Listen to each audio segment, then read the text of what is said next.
আগামীতে বিএনপি ক্ষমতায় আসবে। তো আমরা তো বিএনপিকে একটা শক্তিশালী দল হিসেবে দেখতে চাই। তারা এই জুজুর ভয়ে আক্রান্ত হবে, জুজুর ভয়ে পা কাঁপতে থাকবে। আমরা এরকম দুর্বল বিএনপি কিন্তু দেখতে চাই না। ধরেন বিএনপি ক্ষমতায় আসলো, তখন কি আওয়ামী লীগ এরকম ডিস্টার্ব করবে না? করবে। এখন এটা কি বলে বলে আমি এই কাজটা করতে পারি নাই কারণ আওয়ামী লীগ ডিস্টার্ব করছে, আমি অমুক কাজটা করা উচিত ছিল করতে পারি নাই কারণ ওরা ওখান থেকে ফোন করছে, ওরা এখান থেকে সোশ্যাল মিডিয়ায় ভাই এগুলো শোনার তো দরকার নাই। সোশ্যাল মিডিয়ার ইম্প্যাক্ট আমাদের এখানে আগামী দিনে আরো বাড়বে। ভালো লোক থাকবে, সেখানে খারাপ লোক থাকবে, মতলবী লোক থাকবে, সবগুলিকে আপনাকে ট্যাকেল করতে হবে। আপনি কিভাবে করবেন তার প্ল্যানটা আপনি করেন। আপনি আপনার অসহায়ত্ব প্রকাশ করেন কেন?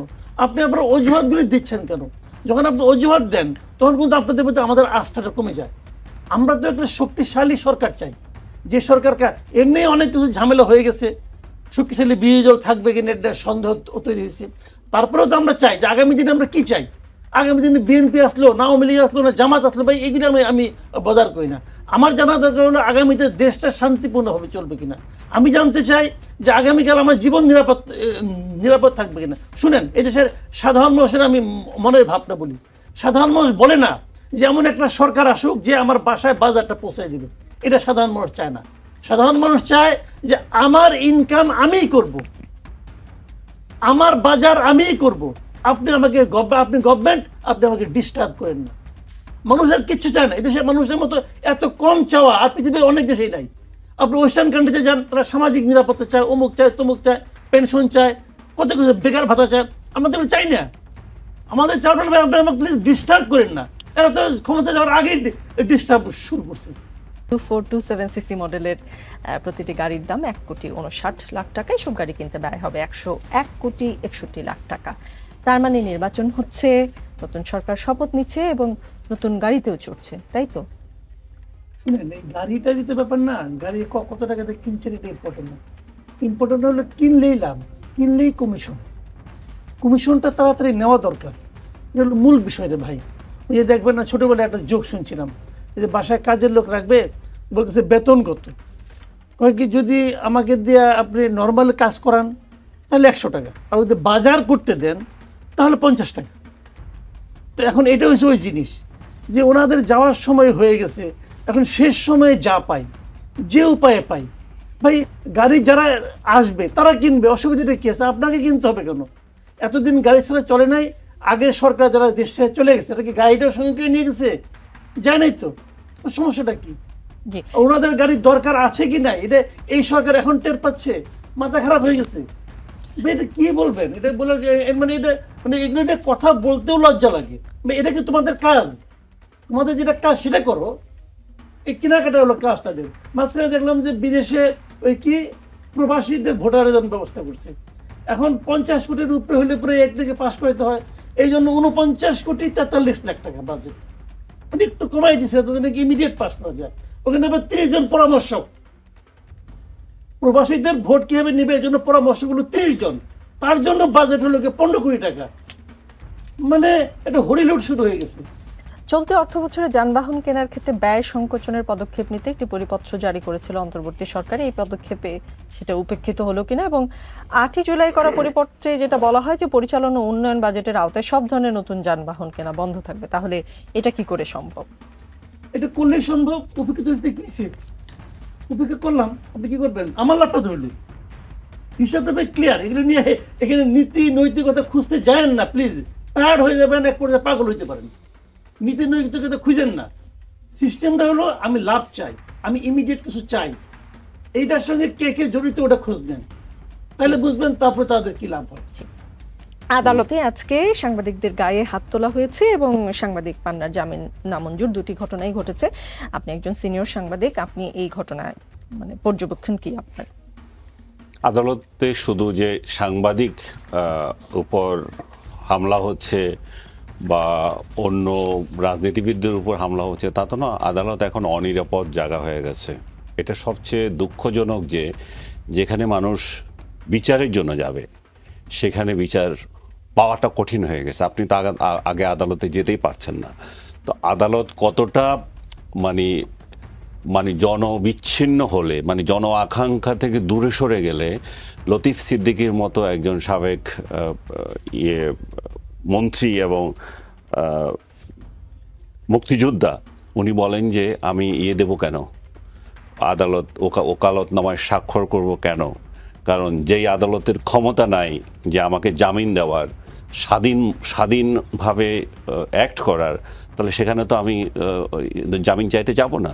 তার মানে অনাস্থা কত পর্যায়ে গিয়েছে। এবং উনি যেটা বলেছেন সেটাতে বিন্দুমাত্র ত্রুটিও ছিল না, কারণ একটা লোক জমায়েত করেছে এক জায়গায় কথা বলার জন্য, তাকে আমন্ত্রণ জানানো হয়েছে, যার সাথে তার কোনো সম্পর্কও নাই, তাকে আমন্ত্রণ জানানো হয়েছে। সম্পর্ক তার আইডিওলজিতে থাকতে পারে, বাট উনি ওই অর্গানাইজেশনের কেউ না। অতিথি হিসাবে দাওয়াত দেওয়া হয়েছে, মাসুদ কামাল ভাইকেও দাওয়াত দেওয়া হয়েছে, আমাকেও দাওয়াত দেওয়া হয়েছে, আমরা যাইনি, আমরা আমাদের বিশ্বাসে যাইনি। কিন্তু উনি গিয়েছেন, যাওয়ার ফলে বা পান্না গিয়েছে, যাওয়ার ফলে কি হলো? যাওয়াটা তো অপরাধ না, যাওয়া অপরাধ না, কথা বলা অপরাধ না। অপরাধ হচ্ছে কি বলেছে আপনি সেটা নিয়ে ডিটারমাইন করবেন, এই লোক এই মুহূর্তে কি বলেছে। কিন্তু আপনি তাদেরকে কথা বলারও আগে ধরে নিয়ে গেছেন নিরাপত্তার নামে, নিরাপত্তার নামে নিয়ে গিয়ে আপনি তাদেরকে সন্ত্রাসী বানিয়ে সন্ত্রাসী আইনে আপনি জেলে দিয়ে দিয়েছেন। তো এখন দেখেন আপনি তাহলে ওই আদালত তাহলে সাংবাদিকদের কি নিরাপত্তা দেবে, বা ওই মুক্তিযোদ্ধার কি নিরাপত্তা দেবে? সাধারণ মানুষ এবং এদের যে উকিল, আমি একজনের সাথে কথা বললাম যে তুমি কি পান্নার জন্য একটু যাবে কিনা, এবং আরেকজনের কথা বললাম, বললো যে আনিস ভাই এখানে তো যাওয়া যাবে না, ওইখানে আমার উপর মপ হচ্ছে। সো মানে রাজনীতিবিদদের উপর হচ্ছে, সাংবাদিকদের উপর হচ্ছে, সিভিল সোসাইটির অন্যদের উপর হচ্ছে, ইভেন উকিলদের উপরে হচ্ছে। বিরোধী দলের উকিল থাকলে তাকেও আক্রমণ করা হচ্ছে। এবং এটা আমি আরও একদিন বলেছিলাম, ডক্টর ইউনূসের জামানায় আমাদের জন্য দুর্ভাগ্যের বিষয় হচ্ছে উনি যখন আদালতে যেতেন, আমরা সাংবাদিকরা ওনাকে পেয়েছি, ওনার বক্তব্য নিতে পেরেছি, ওনার সাংঘাতরা যারা ওনার সঙ্গে যেতেন, যারা এখন ক্যাবিনেটে আছেন অনেকে, ওনার প্রতিষ্ঠানের লোকজন, তারাও কিন্তু আমাদের সাথে কথা বলতেন। তাদের কেউ কোনোদিন হামলা করে নাই, কিছু করে না। এখানে হামলার একটা উদাহরণ আসে যে মাহমুদুর রহমানের এই কেসটাকে সামনে নিয়ে আসে, কিন্তু এই ডক্টর ইউনূসের মতো ব্যক্তি যখন আদালতে গিয়েছেন দিনের পর দিন, তাকে কেউ কি বাধা দিয়েছে আপনি এই মিডিয়ার সাথে কথা বলতে পারবেন না, কিংবা তার সঙ্গী যারা ছিল তাদেরকে কি আক্রমণ করা হয়েছিল, ওনার উকিলকে কি আক্রমণ করা হয়েছিল? করে নাই। লিফট ছাড়া বোধহয় লিফট ছাড়া সেটা অন্য ধরনের হেনস্থা ওনাকে করা হয়েছে। কিন্তু আপনার ওনার আইন অধিকার পাওয়া, আইনের যে ইয়েটার বিচার পাওয়ার যে অধিকার, সেই অধিকারে তো হস্তক্ষেপ করা হয়নি এখানে। এখন উনি এমন সংস্কৃতি চালু করেছেন, উনি যেটা পেয়েছেন সেটাও উনি দিতে পারছেন না। এখন আদালতে যেতে মানুষ ভয় পাচ্ছে, আদালতে আমার উকিল যেতে ভয় পাচ্ছে, আর আদালতের ভয় তো আর টাকা পয়সার আরও বিষয় তো আছেই। তাহলে আমরা বিচারও পাবো না, এবং ভুয়া মামলায় গ্রেপ্তার হবে, এবং সেই জায়গায় আবার আমার পক্ষে যে দাঁড়াবে তাকেও দাঁড়াতে দেবে না। তো এমন একটা সোসাইটিতে আমরা তাহলে চলে যাচ্ছি, আমরা আইন আদালত সমাজকে আমরা নিয়ে যাচ্ছি। তাহলে আবার আমরা বলি যে আমরা ইন্টারন্যাশনাল ইয়েতে এরিনায় আমাদের নাম যাবে, আমরা মানবাধিকার এখানে খুব আছে, এখানে বাক স্বাধীনতা খুব চলতেছে। তো আপনি বুঝতে পারেন তাহলে কোন পরিস্থিতি আছে। এবং পান্না সহ যাদেরকে গ্রেপ্তার করা হয়েছে, আমি মনে করি সম্পূর্ণ অন্যায়ভাবে তাদেরকে গ্রেপ্তার করা হয়েছে। তাদেরকে হেফাজতের নামে নিয়ে গিয়ে আপনি তাদেরকে প্রটেকশনের নামে নিয়ে গিয়ে আপনি একটা সন্ত্রাসী মামলায় ঢুকিয়ে দিয়েছেন। আপনি তাদেরকে অন্য মামলা তার বাসা থেকে ধরতেন। এইরকম সন্ত্রাসীগুলো ঢাকা শহরে ঘুরে বেড়াচ্ছে, 16 জনকে আপনি পেলেন, 16 জন তো ঢাকাতেই ছিল। তাদেরকে আপনি আগে যেতেন যে আপনি যদি সন্ত্রাসের কোনো ইঙ্গিত পেয়ে থাকেন। এবং এই যে সমাবেশটা হলো, দেখেন একটা সাংবাদিক সংগঠনের কার্যালয়ে গিয়ে আপনি এখানে আক্রমণ করছেন, যেখানে পুলিশ এটা ওপেন ফিল্ড, এখানে আপনি যে কেউ যে সমাবেশ করতে পারে। সরকারের বিভিন্ন সংস্থা আছে, তারা দেখতে পারে কি আলোচনা হচ্ছে। তাহলে কারো কোনো তোয়াক্কা না করে আপনি ওখানে মবগিরি করছেন। ওখানে মতামত সন্ত্রাসী গিয়েছে, ওখানে ট্যাগ সন্ত্রাসীরা গিয়ে তার উপর আক্রমণ করছে, এবং একজন মুক্তিযোদ্ধাকে গালে জুতা মারো তালে তালে বলে এখানে দিচ্ছে। তাহলে এখানে তো আর বলার কিছু নেই, মাসুদ কামাল, বিএনপি স্থায়ী কমিটির সদস্য শামসুজ্জামান দুদু বলেছেন, দেশে একটি ভালো নির্বাচন হোক, তা আওয়ামী লীগ চায় না, ফলে দলটি নতুন করে ষড়যন্ত্র শুরু করেছে। বলেছেন তারেক রহমান যেন দেশ পরিচালনায় না আসতে পারে, সেজন্য নির্বাচন বানচালে ষড়যন্ত্র চলছে। আওয়ামী লীগ এখন যে অবস্থায় আছে, মরানি এবং ধানমন্ডিতে ছাত্রলীগের ঝটিকা মিছিল আমরা দেখেছি, আর অনলাইনে তাদের সরব উপস্থিতি সর্বত্রই দেখা যায়। আওয়ামী লীগ আজ যে অবস্থায় আছে, দলটি নির্বাচন বানচালে কতটা প্রভাব রাখতে পারবে বলে আপনি মনে করেন? হ্যাঁ, দুদু ভাই আমার মানে খুবই শ্রদ্ধেয় ব্যক্তি, বড় রাজনীতিবিদ, একসময় ডাকসাইটে ছাত্র নেতাও ছিলেন। বাট আমার না মনে হয় কি জানেন, ওনারা না ছায়ার সঙ্গে যুদ্ধ করছেন। আওয়ামী লীগ নো হয় আর ভাই বাংলাদেশে, আওয়ামী লীগ কোথাও নাই। আওয়ামী লীগ একটা মিছিল করে না, মিটিং করে না, করতে পারে না। আওয়ামী লীগের মিছিল করছে যে, আমরা ছাত্রলীগের মিছিল দেখেছি, খুলনায়ও 4 জায়গায় মিছিল হয়েছে কিছুদিন আগে। ওটা তো চূড়াগুপ্ত মিছিল। ওরকম মিছিল বিএনপিও করতো আওয়ামী লীগের আমলে। আমি যখন টেলিভিশনে থাকতাম আমাদের ফোন করে বলতো যে 10টা 12 থেকে 10টা 15 পর্যন্ত এই 3 মিনিটে আমরা হাতির ঝিলের অমুক জায়গায় একটা মিছিল করবো, প্লিজ একটা ক্যামেরা পাঠায়েন। ওরকম মিছিল চূড়াগুপ্ত মিছিল আমরা বহুত দেখছি, বাট ওই মিছিল কোনো কার্যকর না। কাজে এরা তো কোনো পলিটিক্যাল অ্যাক্টিভিটিসের মধ্যে নাই। এখন এরা নির্বাচনকে বানচাল করার জন্য যদি কিছু করতে পারে বাইরের থেকে, সোশ্যাল মিডিয়া অনেক কিছু অনেকে করতে পারে। সোশ্যাল মিডিয়া তো বাংলাদেশে একটা বিশৃঙ্খলা লাগানোর জন্য বিদেশ থেকে অনেক কিছু করতেছে। তো এটা তো আপনাদেরও পাল্টা সোশ্যাল মিডিয়া আছে, এগুলো চলছে। তো এটাকে একটা মানে আপনার মানে রাজনীতির মানে ভাষা হিসেবে প্রধান প্রতিপক্ষ হিসেবে যদি আপনি দাঁড় করান, তাহলে কি হয় জানেন, তাহলে পরে ওদেরকে গুরুত্ব দেওয়া হয়। তো এই যে গুরুত্ব দেওয়াটা মানে জুজুর ভয় পাওয়া তো উচিত। আমরা দেখেন, আমরা তো আশা করতেছি যে আগামীতে বিএনপি ক্ষমতায় আসবে। তো আমরা তো বিএনপিকে একটা শক্তিশালী দল হিসেবে দেখতে চাই। তারা এই জুজুর ভয়ে আক্রান্ত হবে, জুজুর ভয়ে পা কাঁপতে থাকবে। আমরা এরকম দুর্বল বিএনপি কিন্তু দেখতে চাই না। ধরেন বিএনপি ক্ষমতায় আসলো, তখন কি আওয়ামী লীগ এরকম ডিস্টার্ব করবে না? করবে। এখন এটা কি বলে আমি এই কাজটা করতে পারি নাই কারণ আওয়ামী লীগ ডিস্টার্ব করছে, আমি অমুক কাজটা করা উচিত ছিল করতে পারি নাই কারণ ওরা ওখান থেকে ফোন করছে, ওরা এখান থেকে সোশ্যাল মিডিয়ায় ভাই এগুলি শোনার তো দরকার নাই। সোশ্যাল মিডিয়ার ইম্প্যাক্ট আমাদের এখানে আগামী দিনে আরো বাড়বে। ভালো লোক থাকবে সেখানে, খারাপ লোক থাকবে, মতলবী লোক থাকবে, সবগুলিকে আপনাকে ট্যাকেল করতে হবে। আপনি কিভাবে করবেন তার প্ল্যানটা আপনি করেন। আপনি আপনার অসহায়ত্ব প্রকাশ করেন কেন? আপনি আপনার অজুহাতগুলি দিচ্ছেন কেন? যখন আপনি অজুহাত দেন তখন কিন্তু আপনাদের প্রতি আমাদের আস্থাটা কমে যায়। আমরা তো একটা শক্তিশালী সরকার চাই, যে সরকার এমনি অনেক কিছু ঝামেলা হয়ে গেছে, শক্তিশালী বিরোধী দল থাকবে কিনা একটা সন্দেহ তৈরি হয়েছে। তারপরেও তো আমরা চাই যে আগামী দিনে আমরা কি চাই। আগামী দিনে বিএনপি আসলো না, আওয়ামী লীগ আসলো না, জামাত আসলো, ভাই এগুলো আমি বদার করি না। আমার জানা দরকার হলো আগামীতে দেশটা শান্তিপূর্ণভাবে চলবে কিনা। আমি জানতে চাই যে আগামীকাল আমার জীবন নিরাপদ থাকবে কিনা। শুনেন, এই দেশের সাধারণ মানুষের আমি মনের ভাবটা বলি। সাধারণ মানুষ বলে না যে এমন একটা সরকার আসুক যে আমার বাসায় বাজারটা পৌঁছায় দিবে, এটা সাধারণ মানুষ চায় না। সাধারণ মানুষ চায় যে আমার ইনকাম আমিই করব, আমার বাজার আমিই করব, আপনি গভর্নমেন্ট আপনি আমাকে ডিস্টার্ব করেন না। মানুষ আর কিচ্ছু চায় না। এদেশের মানুষের মতো এত কম চাওয়া আর পৃথিবীর অনেক দেশেই নাই। আপনি ওয়েস্টার্ন কান্ট্রিতে যান, তারা সামাজিক নিরাপত্তা চায়, অমুক চায়, তমুক চায়, পেনশন চায়, কত কিছু, বেকার ভাতা চায়। আমাদের চাই না। আমাদের চাওয়াটা আপনি আমাকে প্লিজ ডিস্টার্ব করেন না। এরা তো ক্ষমতা যাওয়ার আগেই ডিস্টার্ব শুরু করছে, ঠিক না? জি সালামগীর, ঢাকায় সফররত যুক্তরাষ্ট্রের সাবেক রাষ্ট্রদূত পিটার ডি হাস আজ প্রায় 1 ঘন্টা পররাষ্ট্র সচিব আসাদ আলম সিয়ামের সঙ্গে বৈঠক করেছেন। আজ সকাল 8:48 থেকে 9:30 পর্যন্ত বৈঠকটি চলেছে বলে আমরা জানতে পেরেছি।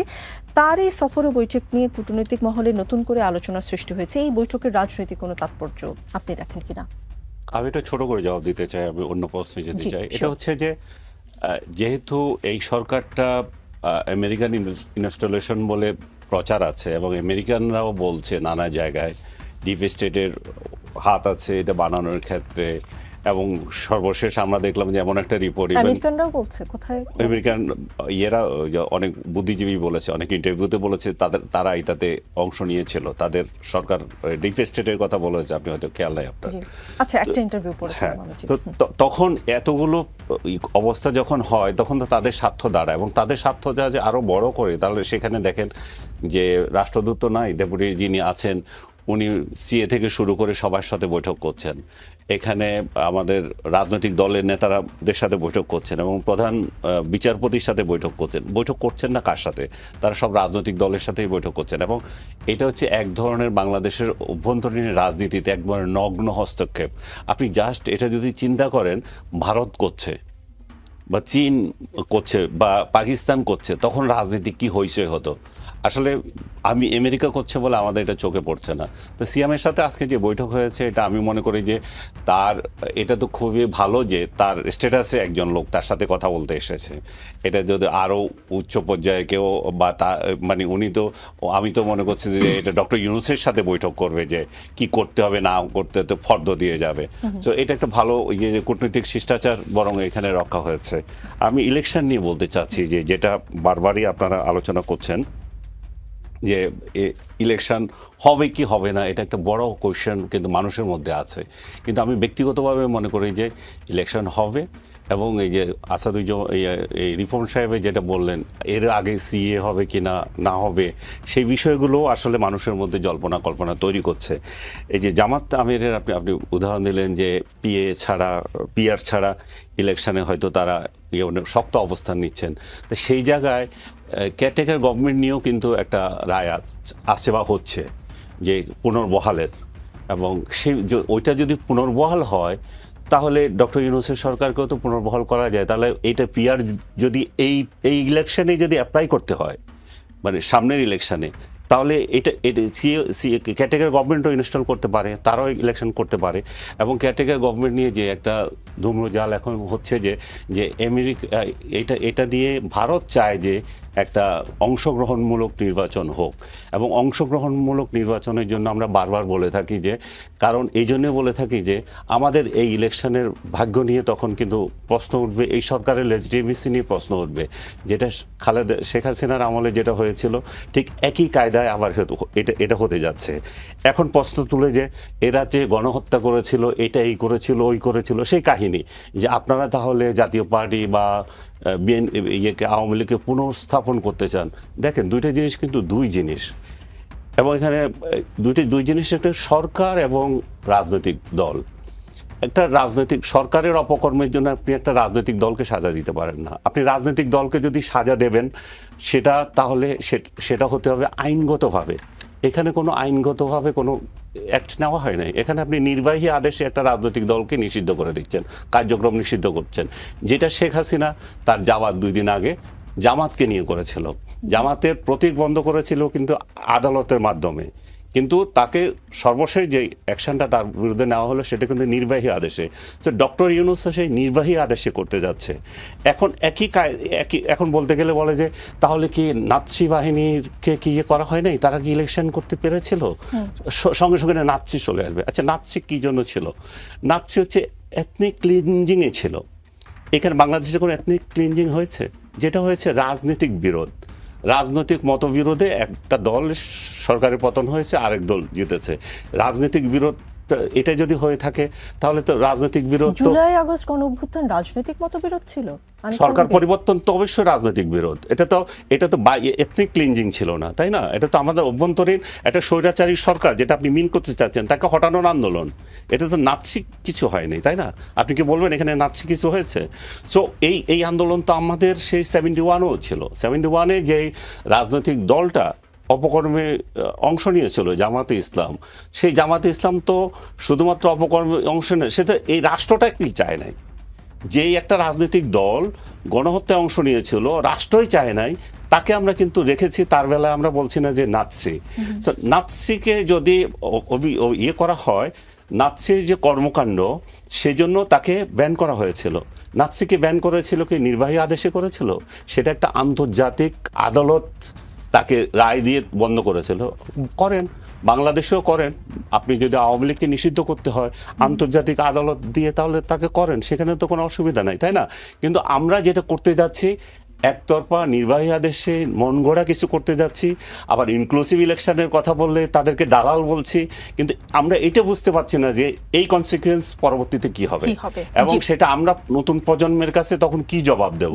আমাদের কামাল ভাই ঠিকই বলছে, সরকারে কে আসবে আমাদের কিছু আসে যায় না, কিন্তু যেই আসুক সেই যাতে আইনগত ভিত্তিতে যথাযথ থাকতে পারে। জি নিশ্চয়ই। মাসুদ কামাল, ভারতীয় সংবাদ মাধ্যম নর্থ ইস্ট নিউজ ইন্ডিয়াতে এক প্রতিবেদনে বলা হয়েছে শেখ হাসিনার পতনের পেছনে তারই সরকারের 3 জন গুরুত্ব গুরুত্বপূর্ণ ব্যক্তি জড়িত ছিল।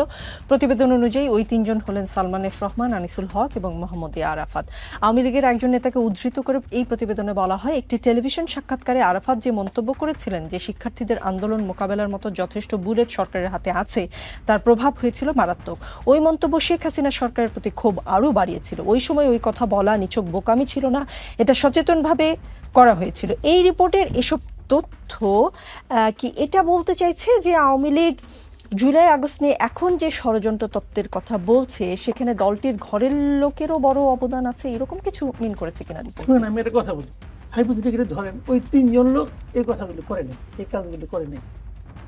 এই 3 জন লোক ওই সময় যে কাজগুলি করছে আপনি মনে মনে ভাবেন ওগুলিকে আপনি মুছে দিলেন, তাহলে কি আওয়ামী লীগ সরকার থাকতো? কথাটা খেয়াল করেন আপনি।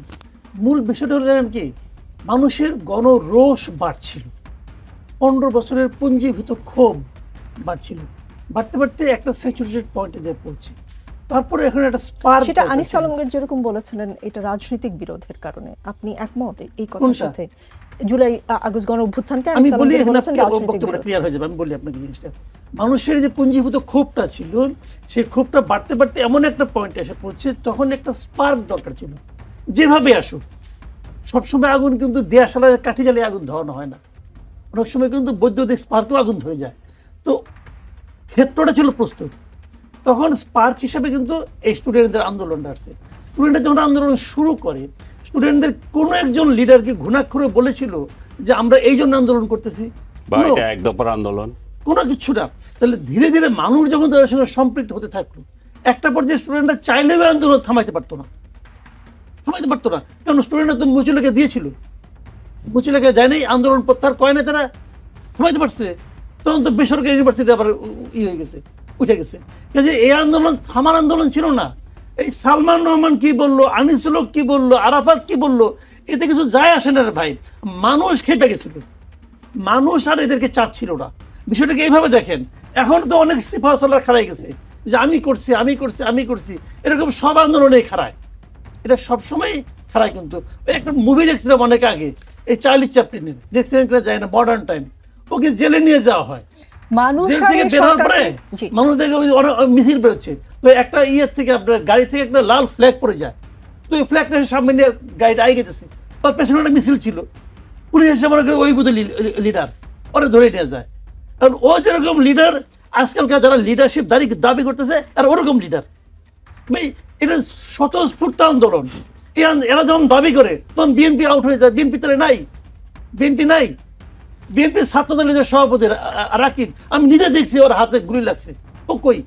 আর এই এখন যারা ইয়ে আছে এনসিপি লিডার, এদের কে খাইছে, গুলি খাইছে, বলো দেখান তো ভাই আপনি আমাকে। মাহফুজ বলেন, আসিফ বলেন, নাহিদ বলেন, কে গুলি খাইছে? এখন গুলি খায় নাই বলে তাদের অবদান নাই তা কিন্তু বলছি না, বাট এটা একটা স্বতঃস্ফূর্ত, এই আন্দোলনটা স্বতঃস্ফূর্ত হয়েছিল কেন আমি বলি আপনাকে। আচ্ছা, একক কোনো লিডার ছিল এই আন্দোলনে? ছিল না তো। সমন্বয় কয়জন ছিল? 6 জন ছিল না? স্বতঃস্ফূর্ত আন্দোলন যেটা হয়েছে সেটাকে এখন কেউ কেউ দাবি করতেছে, যে জিনিসটা আমাদের 71-এ হয়েছিল, কিন্তু 71-এ কিন্তু হয়েছিল এই জিনিসটাই, যে ওখানে ওই সময় উচিত ছিল একটা সর্বদলীয়, সব দল তো এখানে অংশ নিচ্ছে 71-এ মুক্তিযুদ্ধে, ওটা তো আওয়ামী লীগের বিজয় ছিল না, হ্যাঁ আওয়ামী লীগের লিডারশিপ ছিল মানতে। যে এখানে ওভাবে ভাবলে হবে না রে ভাই, এটা সবার যেটা নর্থের যেটা বলছে শুনেন, ওখানে ওটা তো আমি তো নিজেও বেশ সাংবাদিকতা করে, আপনিও করেন, ওনার এই বক্তব্য সোর্সটা কি?